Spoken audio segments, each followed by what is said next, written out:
Hello my dear student, welcome to my YouTube channel learn physics with Deepak sir. तो dear student, इससे पहले हमने जो टॉपिक पढ़ा वो गासी थ्योरम पे बेस्ड था और उसी के साथ हमारा वो सब यूनिट खत्म होता था, सब यूनिट नंबर 4th। आज हमारी बात करते हैं नया सब यूनिट है जो सब यूनिट नंबर 5th है और जिसमें हम पढ़ेंगे कैपेसिटर्स के बारे में। ठीक है। फिर भी एक बात और मैं आपसे बात करूंगा, जिस भी बच्चे ने अभी तक मुझे टेलीग्राम पे ज्वाइन नहीं किया तो सबसे पहले वहां पर जाके मुझे ज्वाइन करिए, और जिसने भी अभी मेरा चैनल सब्सक्राइब नहीं किया वो मेरा चैनल जाके क्या करे, सब्सक्राइब करे। ठीक है। ज्यादा टाइम ना लेते हुए हम आज के टॉपिक्स पे आते हैं कि हमारे पास कैपेसिटर होता क्या है। कैपेसिटर्स को स्टार्ट करने से पहले थोड़ा हम कैपेसिटर्स को फील करते हैं कि कैपेसिटर होता क्या बेसिकली। देखो, आपने डेली लाइफ के साथ में इसको लिंक करता हूं। मान लीजिए आपके पास एक फैन होता है, जो है ना। अब जब फैन कभी कभी क्या होता है, लेट्स सपोज करो दिस इज अ फैन। अब मान लीजिए इसके पंखे हैं। अब कभी कभी क्या होता है, ये जो पंखे होते हैं, पंखे होते तो है ही ना भाई। अब इन पंखों को जब आप बटन, मान लो यहां से आपने बटन को क्लिक किया, जैसे बटन को आपने ऑन किया, क्या सडनली फैन स्टार्ट हो जाता है? नहीं होता। ये पहले किस में होता है, स्टैटिक पोजीशन पे होता है। तो स्टैटिक पोजीशन के लिए कभी कभी फैन नहीं जब चलते तो आप क्या करते हो, उसको थोड़ी उंगली से हिलाते हो तो वो चलना स्टार्ट हो जाता है। तो यही बात क्या होती है, इस फैन के अंदर एक ऐसी डिवाइस होती है जो क्या करता है, इसको फोर्स जनरेट करवाता है इम्पल्स, मतलब फैंस के पंखों पे। ठीक है। और जब इसको वो फोर्स प्रोवाइड करता है और ये पंखे का चलना शुरू हो जाते हैं, और वो जो चीज, जो एक ऐसी डिवाइस है जो इसको एनर्जी प्रोवाइड करती है, और वो एनर्जी वंस टाइम में प्रोवाइड करती है। मतलब इसके पास काफी अमाउंट ऑफ एनर्जी है, बट वो कितने समय प्रोवाइड करेगी, वंस टाइम। तो वही जो डिवाइस होती है, उसी डिवाइस को मैंने क्या बोला है, कैपेसिटर्स। ठीक है। अगर एग्जांपल की बात करो, मैं कैपेसिटर हूं, फैन नहीं चल रहा। अब मैं फैन को उंगली से हिलाता हूं तो उसके बाद सडनली वो चलना स्टार्ट हो जाता है, विच मीन मेरे पास काफी एनर्जी थी, मैंने एक काफी एनर्जी जो अपनी थी एक ही टाइम में उसको दे दी, और उसके बाद वो फैन क्या करना, मूव करना शुरू हो गया। तो उसके बाद जैसे ही फैन मूव करना शुरू हो जाएगा, उस समय उसको फैन को इतनी ज्यादा एनर्जी की जरूरत नहीं पड़ती जितनी वो स्टैटिक से मोशन में आने के लिए उसको प्रोवाइड होती है। ठीक है। तो इसी तरीके से हमारे पास कैपेसिटर्स का भी कुछ ऐसा ही काम होता है। अब आपको थोड़ा थोड़ा समझ आ रहा होगा कि कैपेसिटर बेसिकली करता क्या है। ठीक है। तो हम यहां से कह सकते हैं कि कैपेसिटर एक ऐसा अरेंजमेंट होता है जिसमें large amount of electrical energy जो होती है वो स्टोर होके रखती है। ठीक है। जो कैपेसिटर है वो अपने अंदर लार्ज अमाउंट ऑफ चार्जेस जो है वो स्टोर करके रखता है। तो यहां से मैं इसकी डेफिनेशन लिखता हूं, capacitor is an arrangement for storing large amount of electrical charge. मैंने क्या बोला, अब capacitor is an arrangement for storing large amount of electrical energy, hence in a small area. ठीक है, in a small area is known as capacitors। Means capacitors के अंदर क्या होता है, ये काफी ज्यादा अमाउंट ऑफ एनर्जी को स्टोर करके रखता है। ठीक है, इन अ स्मॉल एरियाज में। अब कैपेसिटर्स आपने देखे होंगे, देखो फैन के अंदर आपने देखा भी होगा, बोलते हैं सेल खराब हो गया, that is a capacitors. White colour में होता है, इन द फॉर्म ऑफ सिलेंड्रिकल्स होता है। ठीक है। अब अगर हम बात करें कैसे उसके अंदर मतलब चार्ज स्टोर्स होते हैं, तो मान लीजिए कंसीडर करता हूं मेरे पास ये कोई एक कैपेसिटर है। बात को समझना अच्छे से, हाँ थोड़ा डिफिकल्ट टास्क है। और इसी सिलेंडर के अंदर एक छोटा सा और सिलेंडर क्रिएट हुआ होता है वहां पर।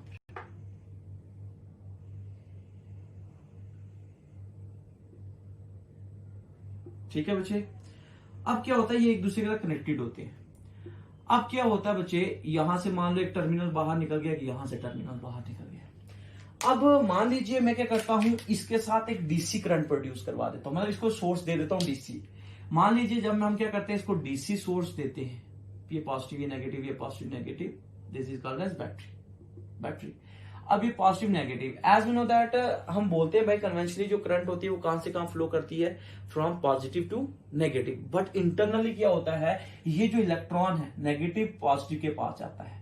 इंटरनली ऐसा होता है, बट एक्सटर्नली हम बोलते हैं ये पॉजिटिव से नेगेटिव की ओर जाता है। तो जब ऐसा होता है तो इस सिलेंडर्स को क्या मिलते हैं, यहां से पॉजिटिवली चार्ज मिलते हैं, और इसको क्या मिलते हैं, नेगेटिव। तो यहां पर कैसा अरेंजमेंट हो जाता है, एक जो एक्सटर्नल जो सिलेंडर्स की लेयर्स होती है, यहां पर ये कौन से चार्ज आ जाते हैं, पॉजिटिव चार्ज आते हैं, और यहां पर कौन से आ जाते हैं, नेगेटिव। मतलब ये जो प्लेट्स हैं, एक ये प्लेट और ये, यहां पर इसी तरीके से यहां पर क्या आ जाएगा, पॉजिटिव, और यहां पर क्या आ जाएगा, नेगेटिव। ठीक है डियर स्टूडेंट। तो इसी तरीके से क्या होता है, इसी तरीके से क्या करता है कि जो एक कैपेसिटर है अपने अंदर चार्ज को स्टोर करके रखता है, और जब ये मतलब हमारे पास क्या आ गया, एक कैपेसिटर आ गया, इस कैपेसिटर के अंदर मैंने अभी क्या बोला, एक पॉजिटिव होता है और एक नेगेटिव। जब हम इसके साथ क्या करते हैं, कोई एक्सटर्नल फैन लगा दिया, तो ये क्या करता है, लार्ज अमाउंट ऑफ एनर्जी जो इसके पास है, जो डाटा स्टोर है, ये वंस टाइम्स क्या करता है, वंस टाइम इसे प्रोवाइड करके इसकी स्टैटिक जो एनर्जी है उसको कन्वर्ट किसमें करता है, स्टैटिक को किसमें करता है, डायनेमिक में। तो उस तरीके से हमारा जो पंखा है वो मूव करता है। तो कुछ ना कुछ हद तक आपको समझ आ रहा होगा कि उसके अंदर कुछ ऐसा अरेंजमेंट होता है कि जब हम उसे सप्लाई प्रोवाइड करते हैं, बटन ऑन करते हैं, उसके पास एनर्जी होती है, और ये एनर्जी प्रोवाइड करता है किसी भी एक्सटर्नल, मतलब कोई भी आपने एक्सटर्नल लगा दी, कोई भी चीज लगा दी, एसी लगा दिया, व्हाटएवर कुछ भी लगा दिया, तो इस तरीके से जो हमारा कैपेसिटर है वो वर्क करता है। ठीक है, कैपेसिटर एक ऐसा अरेंजमेंट होता है जिसके अंदर लार्ज अमाउंट ऑफ, हम कह सकते हैं जो डाटा होता है, data in the sense of, in the form of electrical energy store होकर रखता है इन द स्मॉल एरियाज में। ठीक है, अब हम बात करते हैं इसी के साथ, टर्म है एक capacity of a capacitor. What do you mean by capacity of a capacitor. यहां पर गर्मी बहुत है, ठीक है, तो बात करेंगे हम कैपेसिटी ऑफ अ कैपेसिटर क्या होता है। ठीक है, मार्कर ही नहीं खुलते। कैपेसिटी ऑफ अ कैपेसिटर, देखो अगर हम बात करें कैपेसिटी ऑफ अ कैपेसिटर की, इसी को हम नाम एक और देते हैं जिसे कहते हैं capacitance. Capacitance, CAPACI, sorry ACITANC, capacitance. ठीक है, कैपेसिटी ऑफ अ कैपेसिटर्स की अगर हम बात करें तो क्या मतलब हुआ, मतलब एक हो गया कि कैपेसिटर के अंदर कितनी कैपेसिटी है, तो ये डिपेंड किस पे करेगा, उसके शेप पे करेगा, उसके साइज पे करेगा। ठीक है, वहां पर जाने से पहले मैं बात करूंगा एक छोटी सी, ऐसे रैंडमली कुछ एग्जांपल ले दो। मान लो मेरे पास एक कोई कंडक्टर है, सपोज किया दिस इज अ कंडक्टर। अब मैं क्या करता हूं, इस कंडक्टर को मैं क्या प्रोवाइड कर देता हूं, मार्कर नहीं खुलते, तो इसको हम क्या करते हैं, पॉजिटिव वाली चार्ज प्रोवाइड कर देते हैं। पॉजिटिव क्यों, मैंने क्या कर दिया, इसे प्रोवाइड कर दिया। तो मान लीजिए इसके अपर लेयर्स में जो आउटर सरफेस है वहां पर चार्ज डिस्ट्रीब्यूट हो गए। ठीक है, जब इस पे चार्ज आ गया, ऑब्वियस सी बात है, इसके अगर चार्ज आएगा तो ऑब्वियस सी बात है इसका पोटेंशियल भी बढ़ेगा, और वो पोटेंशियल क्या होगा, पॉजिटिवली। तो यहां से कहने का मतलब क्या है कि अगर आप चार्ज बढ़ाते जाओगे तो ऑब्वियस सी बात है उसका पोटेंशियल भी क्या होता जाएगा, बढ़ता जाएगा। Means Q is directly proportional to V। तो OR हम ऐसा कह सकते हैं, Q is equal to CV। ये जो C होगा, where C is known as क्या बोलेंगे हम इसको, कैपेसिटी ऑफ अ कैपेसिटर। क्या बोलेंगे, कैपेसिटी ऑफ अ कैपेसिटर। ठीक है, और इसी को हम कहते हैं capacitance, CAPACITANCE of the conductor. ठीक है बच्चे, अब यहां से हम अगर हम कैपेसिटी निकालना चाहें तो यहां से हमारे पास आ जाएगा C is equal to Q/V। अब ये हमेशा आपको याद रखना है, कैपेसिटी ऑफ अ कैपेसिटेंस किसके बराबर होता है, C इक्वल टू Q/V। मान लीजिए अगर हम कहते हैं हमारा पोटेंशियल जो है 1 के बराबर है, तो देयरफॉर Q किसके बराबर हो जाएगा, C के बराबर हो जाएगा। ठीक है डियर स्टूडेंट, होप कि आपको समझ आ रहा होगा। कैपेसिटी ऑफ कैपेसिटेंस की मतलब क्या हो गया कि ये जो कैपेसिटर होगा इसके अंदर कितनी कैपेसिटी है, तो वो डिपेंड, मैंने अभी बोला मैथमेटिकल, इसको लिख सकते हैं Q is directly to V। अब मैंने कहा कि जो कैपेसिटी होगी वो डिपेंड किस चीज पे करेगी, इट्स, हम यहां से कह सकते हैं इसको मैं, इट डिपेंड्स अपॉन, किस पे करेगी, साइज पे करेगी। ठीक है ना, सबसे पहली बात साइज पे तो करेगी। जितना हम देखते हैं कि वाकई जितना बड़ा साइज होगा उतना ज्यादा कैपेसिटर के अंदर चार्ज भी स्टोर हो सकता है, ये देखते हैं हम, बात करते हैं कि वाकई ऐसा हो सकता है नहीं। ठीक है, अब यहां तक होप कि आपको समझ आया होगा। मैंने बात बोली कि आपको कैपेसिटर क्या होता है, कैसा अरेंजमेंट होता है जिसमें लार्ज अमाउंट ऑफ एनर्जी जो होती है वो स्टोर होकर रखती है इन द स्मॉल एरियाज में। मैं इसके आगे प्रिंसिपल्स बताऊंगा, वहां पर समझ आ जाएगी काम कैसे करता है। ठीक है, उसके बाद मैंने बोला कैपेसिटी ऑफ अ कैपेसिटर क्या होता है, उसी को हम कैपेसिटेंस भी कहते हैं। ठीक है, डरना मत। बेसिकली जैसे आप बोलते हो ना रजिस्टर क्या काम करता है, करंट को रोकता है। रेजिस्टेंस क्या उसके अंदर प्रॉपर्टी है। Same case will be here, capacitor क्या है, बेसिकली एक अरेंजमेंट है। अब कैपेसिटेंस क्या है, उसकी प्रॉपर्टी है, एबिलिटी है कि इसके अंदर चार्ज स्टोर होके रह सकता है। बात को समझना अच्छे से। ठीक है, तो अब हम बात करेंगे इसी के आगे, कंटिन्यू बात करेंगे। मैंने आपको क्या बोला, जो कैपेसिटी ऑफ कैपेसिटर है वो डिपेंड किस पे करेगी, साइज पे डिपेंड करेगी। मतलब जो भी ऑब्जेक्ट होगा उस पर डिपेंड करेगी। वाकई डिपेंड करती है साइज पे या नहीं करती, आगे मैं बात करता हूं आपसे। यहां तक आपको समझ आ गया होगा Q is distribution to V कैसे मैंने बोला आपको, क्योंकि मैंने कहा एक्सपोज किया कंडक्टर कोई भी ले लिया, उस पर चार्ज डाला क्यू, तो चार्ज की वजह से पोटेंशियल भी बढ़ेगा। फिर हमें पता चल गया कि क्यू डायरेक्टली डिपेंड कर वी पे, तो Q equal to C V. तो यहां से मैंने बोला C is known as capacity of capacitors और कैपेसिटेंस ऑफ द कंडक्टर, यहां से कह सकता हूं। फिर यहां से मैं सी की डेरिवेशन निकाल दी, कैपेसिटेंस निकाल दी, C equal to Q upon we.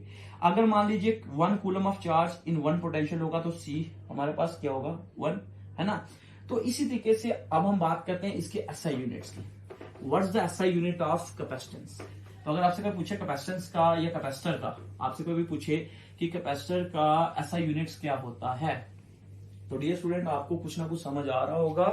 ठीक है, तो अगर आपसे कोई भी पूछे एसआई यूनिट्स क्या होता है इसका, इट्स एसआई यूनिट इज, देखो आप बोलते हो C equal to Q over we.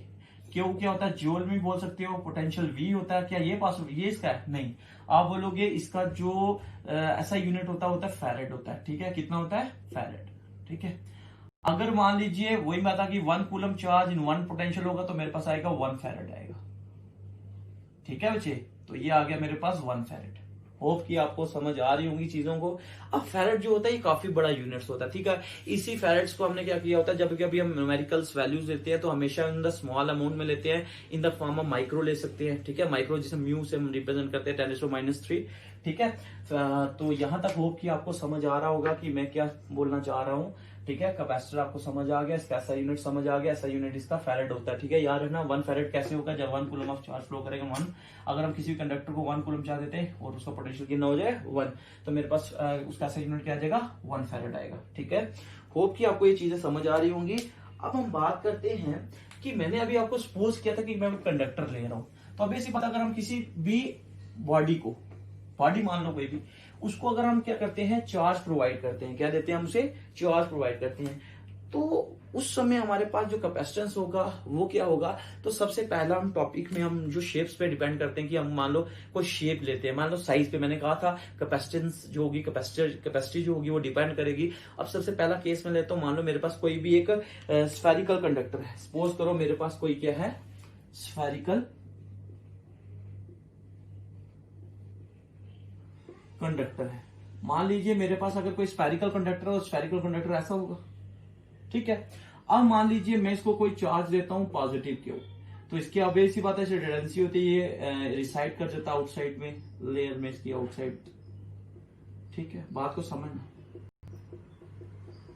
मतलब चार्ज को मैंने दे दिया किसी कंडक्टर को, ऑब्वियस सी बात है इसका पोटेंशियल भी क्या होगा, वी।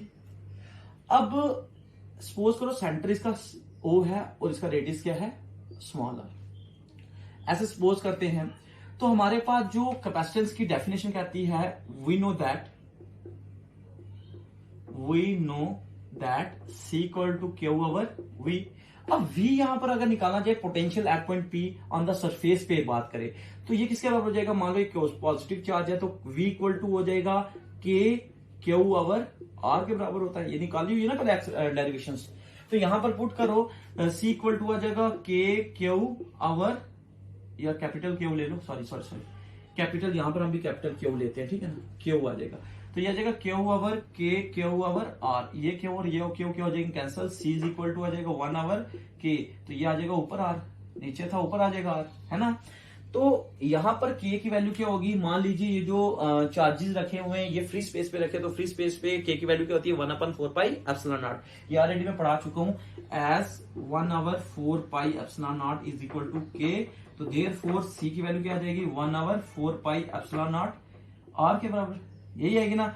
बट याद रखना एक चीज, ये के की वैल्यू यहां पर थी, ठीक है ना, मींस r/1/2, तो ये आ जाएगा 4πε0 इंटू आर। तो यहां से पता चला हमें सी जो है वो डायरेक्टली डिपेंड कर रहा है रेडियस पे। जैसे जैसे रेडियस बढ़ता जाएगा, जैसे जैसे रेडियस बनता जाएगा किसी भी गिवन स्फेरिकल बॉडी का, वैसे वैसे उसका कैपेसिटेंस भी क्या होता जाएगा, बढ़ता जाएगा। होप कि आपको समझ आ रहा होगा। तो ये विच इज फाइनल एक्सप्रेशन आ गई कैपेसिटेंस की in case of spherical shell, C is equal to 4πε0 into R. अब मैं यहाँ पर कोई एक न्यूमेरिकल करता हूँ, छोटा सा एक न्यूमेरिकल कर लेता हूँ। लेट्स सपोज करो, मान लीजिए मेरे पास कोई एक स्फेरिकल शेल है। अब ये फाइनली एक्सप्रेशन आपको याद रखनी पड़ेगी, ठीक है। स्फेरिकल शेल के लिए जो कैपेसिटेंस की वैल्यू जो एक्सप्रेशन है वो सी इक्वल टू 4πε0 इंटू आर। मान लीजिए मेरे पास कोई एक स्फेरिकल शेल है जिसके इसमें रेडियस है 1 मीटर, ठीक है। छोटा सा न्यूमेरिकल लेते हैं, तो देयरफॉर सी आ जाएगा 4πε0 इंटू 1 मीटर, तो हो जाएगा सी इक्वल टू 4πε0 के, सॉरी ε0 इंटू 1। तो एज नो दैट 1 जो एज हमें पता है एज 1/4πε0 जो है ये बराबर किसके, अच्छा 9 इंटू 10⁻9 के बराबर है, पता ना आपको। तो मैं इसको क्या ले सकता हूँ 1 इसको मैं ऐसे लिख सकता हूँ, देन हम क्या कर सकते हैं, then C is equal to 1/9 into 10⁻9 लिख सकते हैं ना भाई, कि नहीं लिख सकते भाई, लिख सकते हैं, अच्छे से लिख सकते हैं, ठीक है, देख सकते हो आप। अब मान लीजिए इसको मैं इंटू 10 से मल्टीप्लाई भी करूं ऊपर, तो नीचे डिवाइड भी कर सकता हूं। तो सी इक्वल टू आ जाएगा 10/9 इंटू 10⁻10 आ जाएगा, 9 1 9 9 1 9.1, तो ये आ जाएगा सी इक्वल टू 1.1 इंटू 10⁻10, ठीक है ना। तो फैरेड आ जाएगा। तो ये इसका कैपेसिटेंस का काफी छोटा छोटा हमारे पास जो है वैल्यूज आई है कैपेसिटेंस की। तो इसी तरीके से आप बहुत से न्यूमेरिकल कर सकते हो। एक स्फेयर मान लो, एक अगर आप अर्थ को स्फेयर मान के चलो, वहां पर निकालना जो कैपेसिटेंस की वैल्यू, तो वो भी निकाल सकते हो। एज वी नो दैट जो रेडियस होता है अर्थ का वो कितना होता है 6400 किलोमीटर ना, 1000 किलोमीटर। तो वहां से आप क्या कर सकते हो, इन केस ऑफ अर्थ के केस पे भी आप उसको कैलकुलेट कर सकते हो। तो डियर स्टूडेंट, होप कि आपको कैपेसिटर्स के बारे में पता चला होगा कि कैपेसिटर्स क्या होते हैं। एक बार वापस बोल देता हूं कि कैपेसिटर एक ऐसे अरेंजमेंट होता है जिसमें large amount of electrical energy जो है वो स्टोर होकर रहती है। जो इसकी डेरिवेशंस की अगर बात करेंगे, जो कैपेसिटेंस की होती है equal to Q upon V होती है। Q represent charge, V represent potentials, ठीक है। इसका सही यूनिट क्या होता है, फैरेड होता है। उसके बाद मैंने आपको डिपेंड कर दिया, मैंने आपको कहा जो कैपेसिटेंस होगी वो डिपेंड करेगी साइज पे भी डिपेंड करेगी, शेप पे भी डिपेंड करेगी, ठीक है। तो मैंने आपको बता दिया साइज पे कैसे डिपेंड करेगी। अभी मैंने फाइनल एक्सप्रेशन भी निकाल दी। अगर कैपेसिटेंस ऑब्जेक्टिव आ जाता है सी प्रोपोर्शनल टू आर के बराबर होता है। तो डियर स्टूडेंट, अगर मेरा वीडियोस आपको होपफुली अच्छा लगा तो प्लीज इसे लाइक पक्का करना, इसे शेयर भी करना। Thank you and have a nice day.